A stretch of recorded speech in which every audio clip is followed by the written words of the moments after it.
Welcome to Coin Worth Million, a channel dedicated to valuable old coins with unbelievable prices. Here, a single rare coin can be worth millions of dollars, capable of turning collectors and coin lovers into millionaires. We explore rare, historic, and error coins, hidden. First up, the Jefferson Nickel, dated 1946, showing Thomas Jefferson on the front and Monticello on the back, is a fascinating object to study even when it is in very poor, heavily worn condition. To understand your specific coin, one without a mint mark and described as bad condition, it helps to look at its history, production, design, condition grading, market value, and its broader historical meaning in a very detailed way. First, the year 1946 is highly significant in United States coinage history. It was the first full year after World War II ended in 1945. During the war, the U.S. Mint changed the composition of nickels 1942-1945 to include silver, manganese, and copper, because nickel metal was needed for military equipment. These are known as war nickels. In 1946, the mint returned to the normal composition of 75% copper and 25% nickel. So your coin represents a transition from wartime to peacetime production. Even though it looks like a simple coin, it reflects a major global shift from conflict to rebuilding and economic recovery. Second, the absence of a mint mark tells us your coin was produced at the Philadelphia Mint. In 1946, Philadelphia struck more than 160 million Jefferson nickels, which is a very large number. Because of this high mintage, these coins are extremely common today. Coins from Denver, D, and San Francisco, S, also exist, but the Philadelphia version without a mint mark is the most frequently found.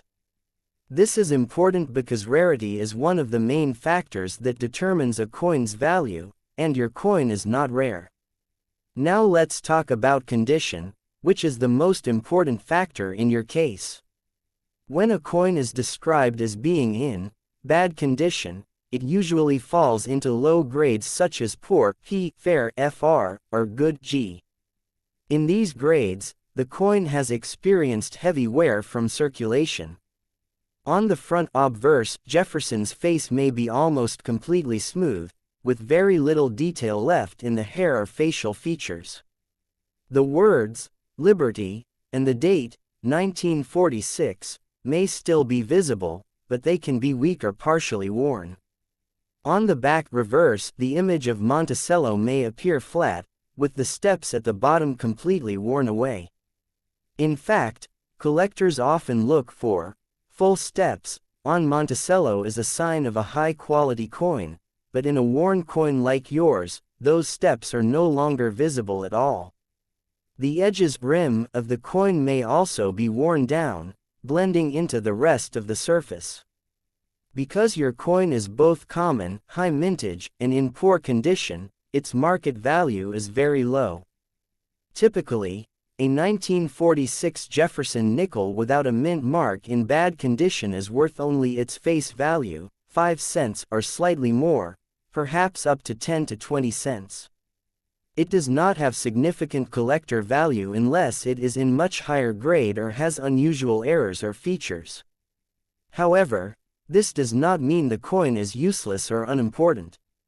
Many collectors keep such coins as part of a complete set, or as examples of circulated coins for study and comparison. The design itself deserves deeper appreciation. The portrait of Thomas Jefferson was created by sculptor Felix Schlag, who won a design competition in 1938. The reverse shows Monticello, Jefferson's famous home in Virginia. This building is not just an architectural feature, it represents Jefferson's interests in design, philosophy, and Enlightenment ideals. The inscriptions on the coin include, "In God We Trust," "Liberty," and "E Pluribus Unum," all of which reflect American values and identity. Even in a worn coin, these elements may still be partially visible, connecting the object to its cultural and historical roots.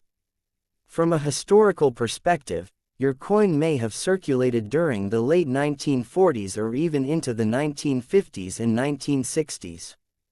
Think about that for a moment. This small piece of metal may have been used in everyday transactions, buying food, paying for transport, or making change, during a time when the world was rebuilding after a devastating war. It may have passed through hundreds or thousands of hands over decades. The worn condition you see today is actually evidence of that long journey.